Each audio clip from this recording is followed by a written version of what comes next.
वो हमारे पास है एरिया एंड वॉल्यूम्स। ठीक है जी, ये हम बाद में आने वाले एक्सरसाइज में पढ़ेंगे कि किस शेप का एरिया कैसे निकालना है या किस शेप का वॉल्यूम कैसे निकालना है। मुख्तलिफ शेप्स आएंगी हमारे पास।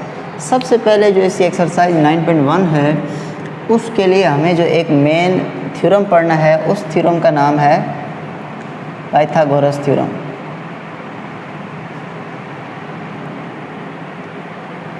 अच्छा जी, ये पाइथागोरस थ्योरम है क्या और ये अप्लाई किस पे होगा? ठीक है जी, तो याद रखिएगा ये जो थ्योरम बनाया गया है, जिस बंदे ने बनाया था उसका नाम था पाइथागोरस। ठीक है जी, तो उसने इस थ्योरम का नाम भी फिर रख दिया पाइथागोरस थ्योरम। तो ये जो थ्योरम है ये आपने याद रखना है कि only for right angle triangles. ठीक है जी। अच्छा जी, कैसे समझते हैं? सबसे पहले ट्रायंगल क्या होती है, क्योंकि अभी आप छोटी क्लास में हैं तो मे भी आप में से कुछ बंदों को ये जहन में ना आ रहा हो। ऐसी तस्वीर जिसमें आपके पास तीन कोने नज़र आएँ, ठीक है जी, उस तस्वीर को कह देते हैं ट्रायंगल। लेकिन ये पाइथागोरस थ्योरम हर तरह की ट्रायंगल्स के ऊपर अप्लाई नहीं होगा, बल्कि सिर्फ कौन सी ट्रायंगल? राइट एंगल ट्रायंगल, यानी कि ऐसी ट्रायंगल जिसमें आपके पास यहाँ पर एक एंगल कितने का हो? 90 डिग्री का हो। ठीक है जी, एंगल ज़रूरी नहीं कि यहीं पर हो, एंगल आपका 90 डिग्री का इधर भी आ सकता है। ठीक है जी, ये जो स्क्वायर सा बनाया जाता है अगर ना भी लिखा हो तो आपने पहचान लेना है कि ये हमारे पास क्या है जी? 90 डिग्री का एंगल का निशान है। ठीक है, या यूँ अगर बना दी जाए कोई इक्वेशन, ट्रायंगल, तो यहाँ पर हम कह देंगे कि ये हमारे पास कौन सा आ गया? 90 डिग्री का एंगल। तो फिलहाल हमें इतनी बात समझ आई कि ये जो पाइथागोरस थ्योरम है ये अप्लाई होता है ट्रायंगल पे, लेकिन सिर्फ कौन सी? राइट एंगल, वो ट्रायंगल जिसमें एंगल एक कितने का होता है? 90 का। और एक आपने बात और याद रखनी है कि जो टोटल एंगल ऑफ ट्रायंगल आपके पास होता है वो बराबर होता है आपके पास 180 डिग्री के। ठीक है जी, 180 डिग्री, यानी कि अगर ये एंगल और ये एंगल और ये एंगल, ये तीन एंगल प्लस किए जाएँ तो टोटल हमेशा आपके पास 180 होगा, ना इससे कम होगा ना इससे ज़्यादा होगा। यहाँ पर भी इन तीनों को प्लस करेंगे, यहाँ भी तीनों को, तो 180। ज़रूरी नहीं कि राइट एंगल ट्रायंगल में 180 होगा। आप कोई भी ट्रायंगल ले लीजिए, उसके तीनों एंगल्स आपके पास मिलने के बाद 180 डिग्री के इक्वल ही होंगे। ठीक है जी, ये आपका एक हल्का फुल्का MCQs था। अच्छा जी, अब हम ज़रा पढ़ते हैं कि ये हमारे पास जो पाइथागोरस थ्योरम है ये है कैसे और इसकी जो मैथमेटिकल शक्ल है वो क्या है। मैं यहाँ पर एक ट्रायंगल बनाता हूँ, राइट एंगल ट्रायंगल, क्योंकि ये पाइथागोरस थ्योरम अप्लाई ही राइट एंगल ट्रायंगल पे होना है। तो यहाँ पर अभी मैंने कहा कि एंगल कितने का मेरे पास आ गया? 90 का। ये ना भी लिखें तो हमें जहन में होना चाहिए कि यहाँ पर हमारे पास जो एंगल है वो 90 का। तो आपने एक बात याद रखनी है कि 90 डिग्री के हमेशा 90 डिग्री के जो सामने वाली साइड होगी उसको आपने बोल देना है हाइपोटेनियस। क्या बोल देना है जी? हाइपोटेनियस। मैं फिर रिपीट करता हूँ, 90 डिग्री के सामने वाली साइड को क्या बोलना है आपने? हाइपोटेनियस।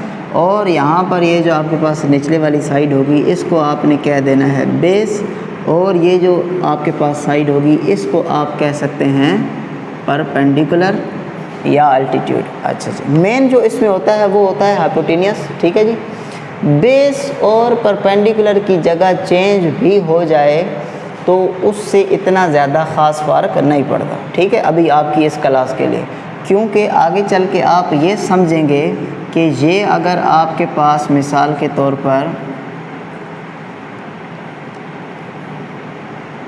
एक 90 का एंगल है तो 90 के सामने क्या हो जाएगा? हाइपोटेनियस। ठीक है जी, अब आपको कन्फ्यूजन हो रही है कि बेस हम इसको बोलें या इसको बोलें, परपेंडिकुलर इसको बोलें या इसको बोलें। तो अभी के लिए आप चाहे तो इसको बेस कह दें, चाहे तो इसको बेस कह दें, चाहे तो इसको परपेंडिकुलर, चाहे तो इसको परपेंडिकुलर, ख़ास फ़र्क नहीं पड़ता। अच्छा, अब ये पहचानने का जो आप हायर क्लासेस में पढ़ेंगे वहाँ पे क्योंकि एक्यूरेट चीज़ें होना ज़रूरी हैं, तो उसके लिए आपको अगर मिसाल के तौर पर यहाँ पर भी तो एंगल मौजूद है ना, तो अगर आप इस एंगल के लिहाज से सॉल्व करेंगे तो फिर इस एंगल के साथ ये वाली जो साइड है इसको आप बेस समझेंगे और ऑटोमेटिकली ये आपके पास हो जाएगा परपेंडिकुलर। और अगर आप इस एंगल को यूज़ नहीं करेंगे और इस एंगल को यूज़ कर रहे हैं तो इस एंगल के साथ ये जो साइड होगी इसको फिर हम क्या कह देंगे, बेस कह देंगे, और इस एंगल के सामने क्या हो जाएगा हमारे पास, ये वाली साइड परपेंडिकुलर। ठीक है, ये बड़ी क्लास में आपको थोड़ा सा समझना ज़रूरी होगा कि किसको बेस कहना है और किसको परपेंडिकुलर। अभी आपके जो सवाल आएंगे एक्सरसाइज 9.1 में या 8th क्लास तक, उनमें आपको इतनी ज़्यादा जज करने की ज़रूरत नहीं पड़ेगी। तो आपने खाली दिमाग में एक चीज़ रख लेनी है कि जो 90 के सामने वाला एंगल है, सॉरी साइड है, उसको आपने हाइपोटेन्यूस कहना है और किसी को बेस कह दे और किसी को परपेंडिकुलर। अब मैं ये क्यों कह रहा हूँ कि किसी को बेस कह दे और किसी को परपेंडिकुलर, क्योंकि हल करते वक्त फ़र्क नहीं पड़ेगा कि आप बेस और परपेंडिकुलर चेंज भी कर दें तो सोल्यूशन पे कोई फ़र्क नहीं पड़ेगा। अब कैसे नहीं पड़ेगा, उसके लिए हम लिखते हैं पाइथागोरस थ्योरम की जो मैथमेटिकल शक्ल है। पाइथागोरस थ्योरम की जो मैथमेटिकल शक्ल है वो है हाइपोटेन्यूस का स्क्वायर, यानी इस साइड का स्क्वायर ले लिया जाए। ये साइड जितनी भी हो, 5 है तो 5 का स्क्वायर ले लेंगे, 10 है तो 10 का, 20 है तो 20 का, इक्वल होता है हमारे पास बेस का स्क्वायर प्लस परपेंडिकुलर का स्क्वायर। यहाँ तक कहानी समझ आ गई जी। ये हमारे पास शक्ल है जो हमें ज़बानी हर लिहाज में याद रखनी ही रखनी है। हाइपोटेन्यूस का स्क्वायर बराबर होगा बेस के स्क्वायर प्लस परपेंडिकुलर का स्क्वायर। अब ये थ्योरम है, पाइथागोरस ने इसको प्रूव किया था कि अगर इस साइड का स्क्वायर ले लो, इस साइड का भी स्क्वायर लो और इस साइड का भी स्क्वायर लो, तो इन दोनों को अगर आपस में प्लस कर दो तो आपके पास वही जवाब निकलेगा जो इसका है, यानी बेस का स्क्वायर परपेंडिकुलर का स्क्वायर।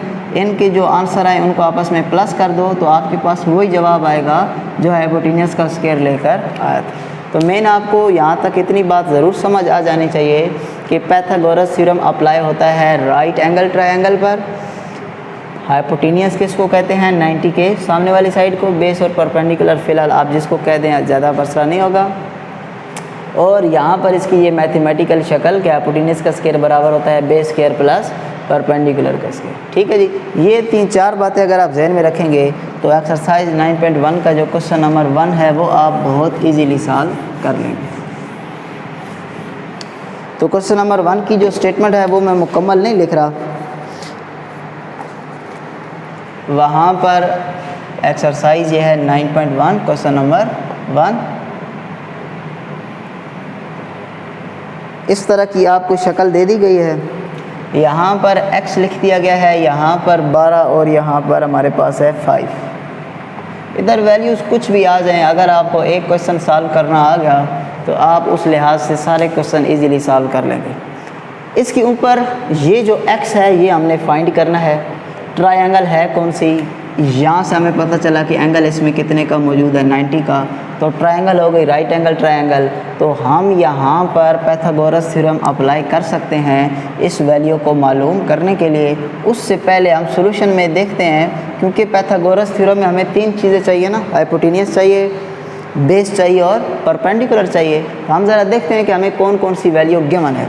अगर आप गौर करें तो 90 वाली सामने साइड को हमने क्या बोला था जी, बिल्कुल हाइपोटेन्यूस। इसका मतलब है हाइपोटेन्यूस हमारे पास किसके बराबर है, x के, यानी कि ये हमें मालूम नहीं है, यही तो हमने मालूम करना है। चलें आगे देखते हैं। इस साइड को हम अगर बेस कह दें और इसको हम कह दें परपेंडिकुलर या एल्टीट्यूड, जो आप कहना चाहें, तो बेस मेरे पास इक्वल हो जाएगा 5 के और परपेंडिकुलर मेरे पास इक्वल हो जाएगा 12 के। ठीक है जी, बस अब यहाँ पर हम यूज़ करते हैं जी पाइथागोरस थ्योरम।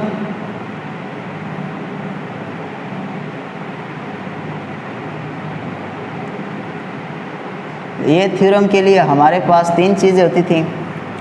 हाइपोटेन्यूस का square is equal to base का स्क्वायर प्लस परपेंडिकुलर का स्क्वायर। तो वैल्यूज पुट करते हैं। हाइपोटेन्यूस 90 के सामने वाली साइड हमारे पास बराबर थी x के, तो यहाँ पर x और ऊपर हमारे पास आ गया स्क्वायर। अच्छा जी, आगे बेस हमारे पास 5 है तो ये हो गया 5 का स्क्वायर प्लस परपेंडिकुलर हमारे पास 12 है तो ये हमारे पास हो गया 12 का स्क्वायर। थोड़ा सा सॉल्व करते हैं इसको। 5 का स्क्वायर हमारे पास हो जाएगा 25 और 12 का स्क्वायर हमारे पास हो जाएगा 144। अगर आपको पास कैलकुलेटर ना हो तो आप क्या करें कि जिस नंबर का स्क्वायर लेना है उसको अपने साथ ही मल्टीप्लाई कर दें।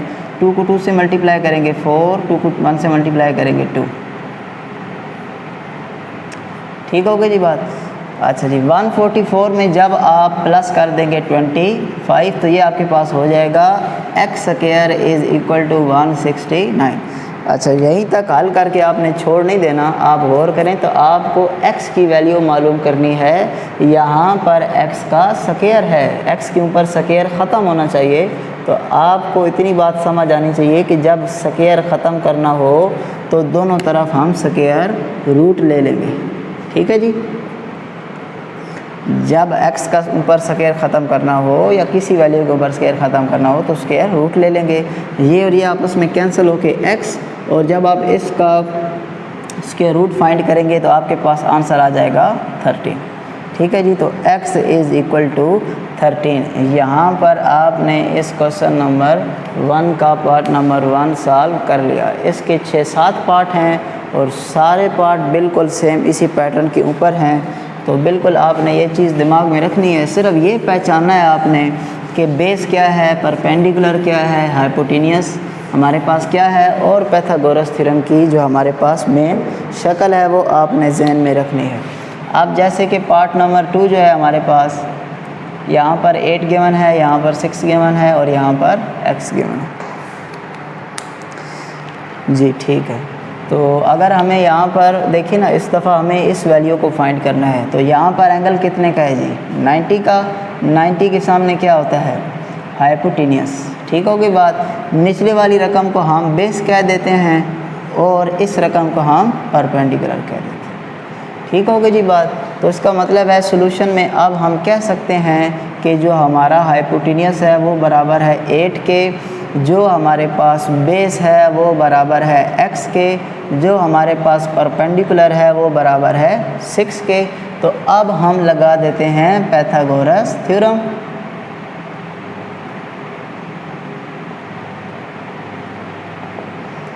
वो हमारे पास था हाइपोटेनियस का square is equal to base का स्क्वायर प्लस परपेंडिकुलर का स्क्वायर। वैल्यूज़ पुट करते हैं। हाइपोटेनियस हमारे पास था 8 का स्क्वायर, बेस हमें मालूम नहीं थी तो x का स्क्वायर, और परपेंडिकुलर हमारे पास था 6, तो यहाँ पर आ गया 6 और ऊपर स्क्वायर। ये अब आपको हल्का फुल्का सॉल्व करना आना चाहिए, नहीं तो आपको समझा दिया कि जिसका स्क्वायर हो उसको उससे मल्टीप्लाई कर दें। 8 को 8 से मल्टीप्लाई करेंगे तो 64, 6 को 6 से मल्टीप्लाई करेंगे तो 36। अच्छा, पिछला सवाल थोड़ा सा इजी था क्योंकि यहाँ तक पहुँच के हमारा एक लिहाज से सवाल तकरीबन सॉल्व हो चुका था। लेकिन यहाँ पर देखिए ना, हमें वैल्यू तो चाहिए x की। जिसकी वैल्यू चाहिए हो, मैं बार बार यही कहता हूँ कि उसको जिसकी वैल्यू फाइंड करनी हो उस वैल्यू को अलहदा कर दिया जाए। तो ये अभी x अलहदा नहीं है, इसके साथ प्लस का 36 मौजूद है। हम अगर चाहते हैं कि x अलहदा हो जाए तो 36 को इधर ले आते हैं, वो वहाँ पर प्लस का है, जैसे ही बॉर्डर क्रॉस करेगा तो प्लस के बजाय कैसा हो जाएगा? माइनस का, और इक्वल के इधर x स्क्वायर वैसे का वैसे। अब जब हम 64 में से 36 माइनस कर देंगे तो 4 में से तो 6 माइनस नहीं होगा, तो 14 में से जैसे ही 6 माइनस होगा तो हमारे पास 8 आ जाएगा, और 5 में से हमारे पास जब 3 माइनस होगा तो हमारे पास आ जाएगा 2 जी। ठीक है, तो यहाँ पर हमारे पास बन गया 28 इज़ इक्वल टू x का स्क्वायर। ठीक होगी जी बात। अच्छा जी, हमें तो वैल्यू किसकी चाहिए जी? x की चाहिए। तो x की वैल्यू का मतलब है कि यहाँ पर ये स्क्वायर नहीं होना चाहिए, तो हम यहाँ पर भी स्क्वायर रूट ले लेंगे और यहाँ पर भी हम एक स्क्वायर रूट ले लेंगे। ये इसके साथ कैंसिल हो जाएगा, और जो 28 है उसका कोई स्क्वायर रूट मौजूद नहीं होता, तो इसको यहीं तक ही हम सॉल्व करेंगे। ठीक है जी, यहाँ तक हमने इस क्वेश्चन के 2 पार्ट सॉल्व कर लिए हैं।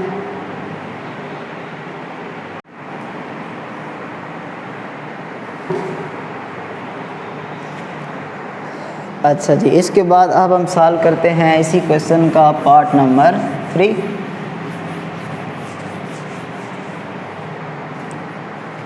या पार्ट नंबर 3 आप ख़ुद से सॉल्व कीजिएगा। मैं इसका सॉल्व करता हूँ पार्ट नंबर 4, क्योंकि ये सारे के सारे क्वेश्चन बिल्कुल सेम एक ही तरह के हैं।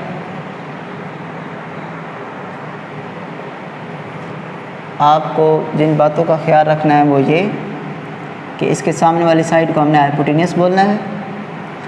अपनी आसानी के लिए निचले वाली साइड को आप बेस कह दें और इसको कह दें परपेंडिकुलर। ठीक है, बड़ी क्लासेस में आप मज़ीद इसको एक्यूरेटली समझेंगे कि किसको बेस कहना चाहिए और किसको परपेंडिकुलर। आपको एक शॉर्टकट मेथड में समझा दिया था कि एंगल अगर इसको कंसिडर करेंगे तो ये बेस लेंगे, इसको कंसिडर करेंगे तो ये बेस। बहरहाल तो यहाँ पर हमें जो हाइपोटेन्यूस है वो मालूम करना है, वो नहीं पता, उसको x बोला है बुक वाले ने। बेस की वैल्यू हमें बुक वाले ने 24 दे दी और परपेंडिकुलर की वैल्यू हमें बुक वाले ने 7 दे दी। तो यहाँ पर हम पाइथागोरस थ्योरम यूज़ करते हैं।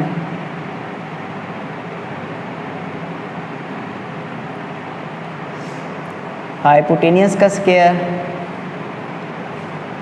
बेस का स्क्वायर प्लस परपेंडिकुलर का स्क्वायर। हमारे पास जो हाइपोटेन्यूस है उसकी जगह पर x पुट हो जाएगा, बेस की जगह पर 24 और परपेंडिकुलर की जगह पर 7 का स्क्वायर। ये इस तरह हो जाएगा, x स्क्वायर हो जाएगा 24 का स्क्वायर। नहीं अगर आपके पास कैलकुलेटर तो आप खुद मैनुअली सॉल्व करें। 4 को 4 से मल्टीप्लाई करेंगे 16, 4 को 2 से मल्टीप्लाई करेंगे 8 और 1 मिलकर हो जाएगा 9, 8 और 4। ये आपके पास आ गया 576 प्लस 7 का स्क्वायर आपके पास हो जाएगा 49। तो इसके अंदर 49 प्लस करते हैं हम, तो ये हमारे पास हो जाएगा 625।